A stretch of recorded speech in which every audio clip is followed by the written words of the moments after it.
Bottom, all the way up? Oh yeah. This one. Oh yeah. Oh, it was fine on my dad, fine on us. Probably a challenge for the RCMP guards, or the staff following us. Wow. Is there anything special about the new flag? What's that? Is there anything special about the new flag? In terms of family history, anything, or is it just a new flag? Just a new flag. Every flag is special in this country. Okay, go, go. Oh yeah. And so starts the day for Justin Trudeau and the making of 23. Voulez-vous venir voir le bureau de papa? Oui. OK. Next up, into his new Parliament Hill office, home to prime ministers before him, now his on this, day one. Voici le bureau de papa. Ça, c'était le bureau de grand-papa Pierre aussi. You remember this? Oh, it's totally different from when it was as a kid. It was lighter walls, less dark when my dad was here. But there was a secret panel with a hidden TV behind there that isn't there anymore, that I know. Wasn't there used to be some kind of secret staircase too? That's in the the OLO? opposition, the OLO, yeah. No, those are just closets.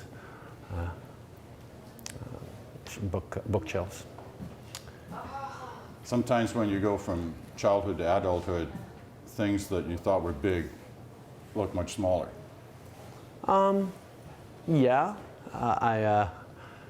but this, it's fairly big. Bigger than the last one, I guess. Bigger than the last one. I've never been one for big offices anyway. It just give me a space to work and I'm fine. So I'll spend a lot of time out of this office anyway. You enjoy that? That was fun, eh? Yeah. Now we know what's up at the top of the Peace Tower. Minutes later, jeans off, shirt and tie on, and a meeting with his senior staff to map out the day. Day one. God, I just can't believe I'm getting.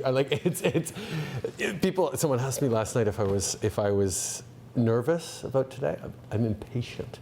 I mean, we've had 2 weeks of preparations and sort of getting things into place, and now finally we get to work, which is going to be fun. But to do it surrounded by people the way we got elected is the right thing. So. In terms of your media interactions today, so we have put out the advisory for cabinet outs later today. Mm-hmm. You won't be doing cabinet outs, but you do have the scrum at Rideau Hall. So that's Okay, so that's slightly different because we had thought maybe that I'd do the outs myself, but we decided showcase the team. Yeah, and I already had a thing, right? exactly. And you will have had we've booked like 15 minutes for your scrum at Rideau Hall. Okay. And it may go a little bit longer than that at that point. So we'll have you, it's right in front of the fountain, you've got your team behind you, and then behind that is the big facade of Rideau Hall. Yeah. So it's a great shot, it's not the standard. It's like quite frankly, I mean, this is, that scrum, I don't have, the scrum's going to be mostly on the cabinet because, they're going to ask me about a whole bunch of things that we haven't decided yet because cabinet's this afternoon, right? So that's why I was thinking the cabinet outs might make more sense for my scrum.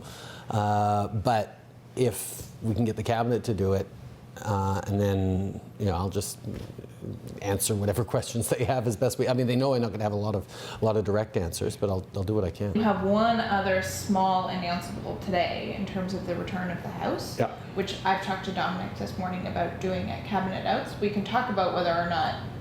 I mean, I think it's an open question as to is that the first question he gets when he gets to the podium? Yeah, it'll probably. It probably is. But so. I like the idea of saying.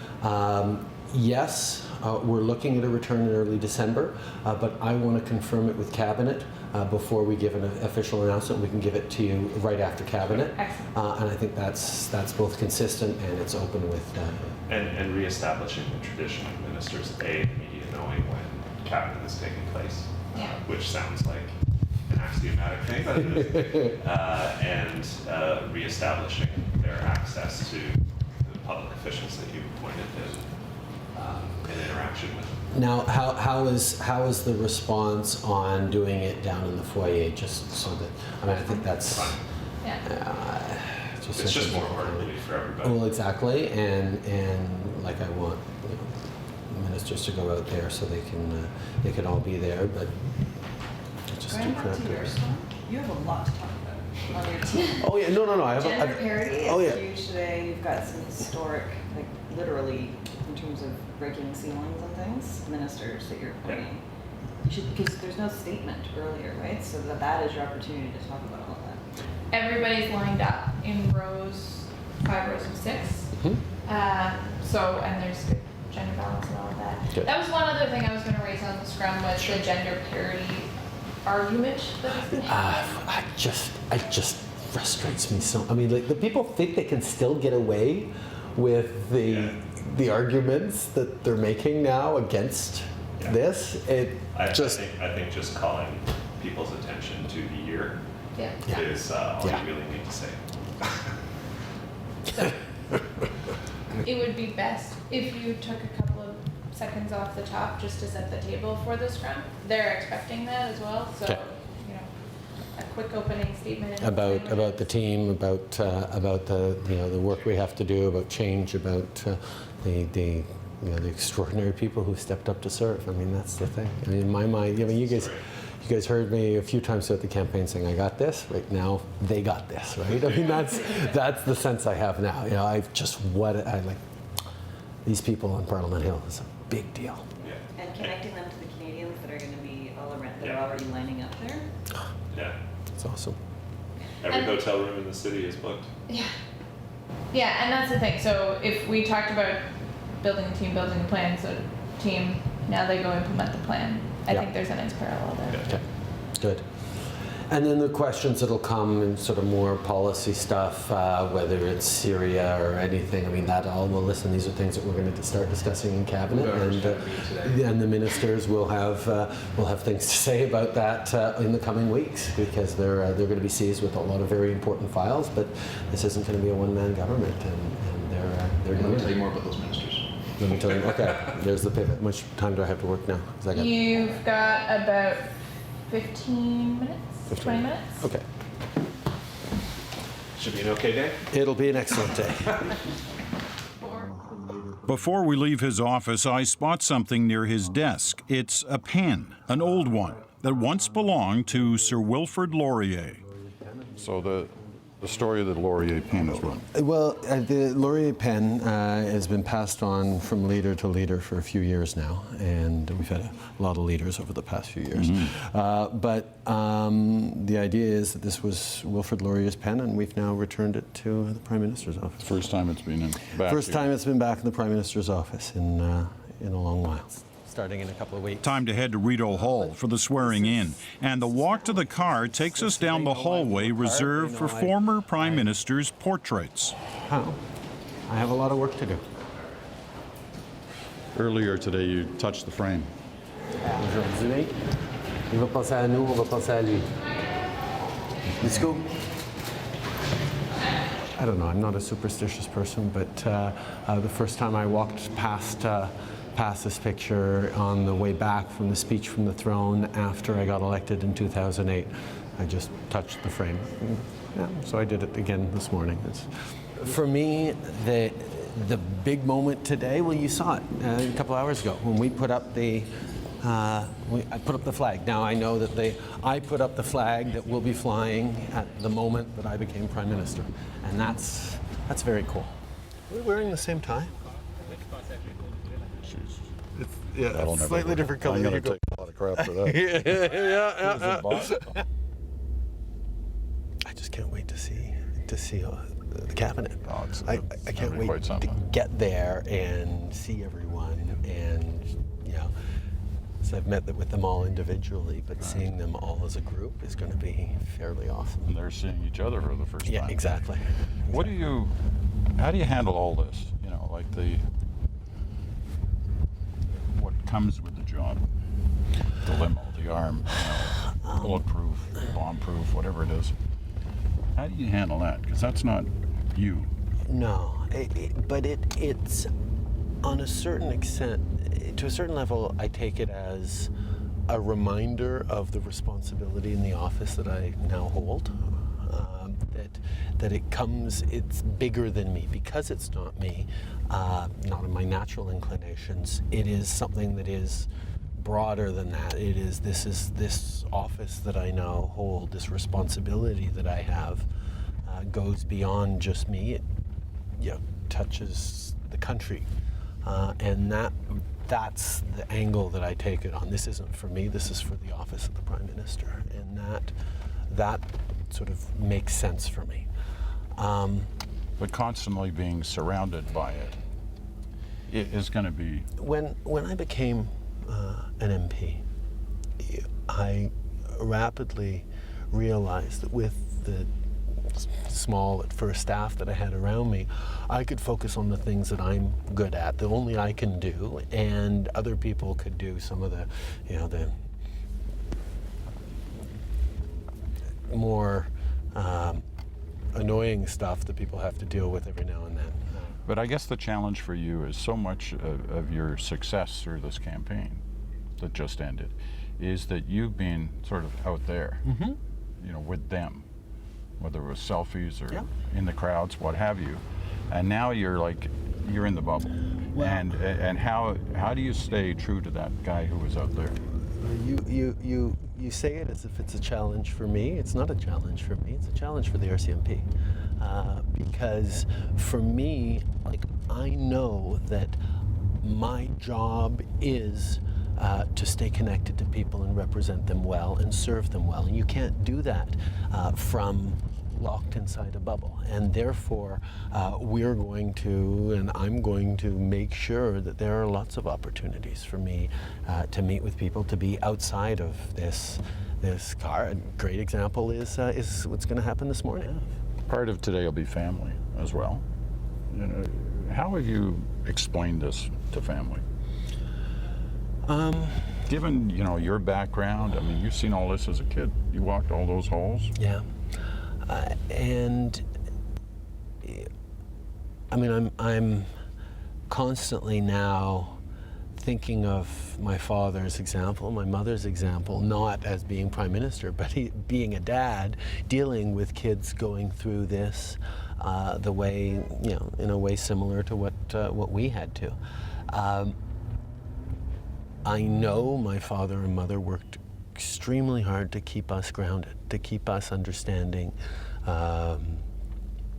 respect, to know that, even though we lived in a bigger house than most of our friends, that didn't make us any better. And indeed, it was a responsibility we had to live in this house or in that house, and that came with it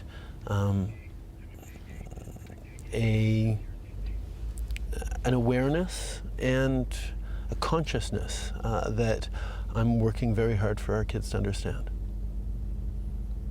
It's a challenge though, right? You've mentioned your father a couple of times, and I've asked about him, and people do all the time, right? Did you ever talk to him about the possibility of this one day? We had one awkward conversation at one point while he was ill in his final illnesses, maybe the last year of his life, where I said, "Okay, Dad, it's possible that I might end up in politics one day. What do I need to know?" And we ended up having a horrifically awkward conversation. Awkward? It was. He said, "Well, what do you want to know specifically?" And I'm like, "Well, I don't know if you want to do something that's the right thing, but banks and big businesses push back at you and they don't want you to do it. How do you deal with those kinds of pressures?" I didn't know what kind of pressures, but I could imagine a situation like that. And he sort of gave me an answer, and it was a really stilted conversation, the way we never had stilted conversations, or rarely. And then I sort of realized that everything that I ever needed to know about being Prime Minister, he had already taught me about being a good person. Simply through his actions? Oh, no, through the way he was as a father, how he raised us, how he raised us to be responsible, to be good, thoughtful, smart, well-meaning people. I mean, that's But he never said to you, don't do it, or do No. it, go for it. no, never anything like that. That wasn't the way. That wasn't the way he was. He just wanted to make sure that we lived up to our potential, and that we were happy and complete in what we did. This must be weird. This is weird. I haven't been to 24 Sussex yet, and I won't be going in. But this is Not a home, but a holding area for this moment. exactly. We'll see. Great. Well, good luck. Thank you. Next hour will be quite something. Appreciate it. Okay. That's great. Oh, thank you. And we'll see you again afterwards. Like that. I guess you have to wait till I open, right? Yeah. Okay.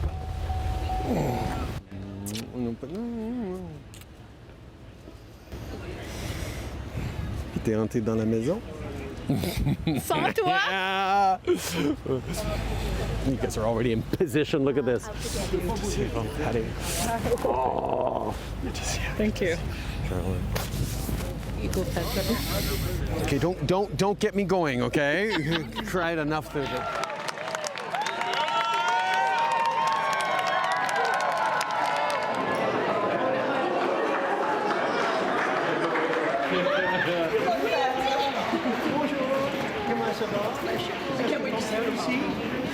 Inside Rideau Hall, the welcome includes the Governor General, the last conversation the two men have before the swearing in.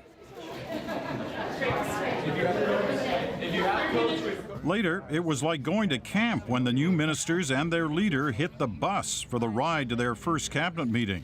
That moment when we come back with our exclusive inside look at the day. Hello, everyone. Look at the Prime Minister.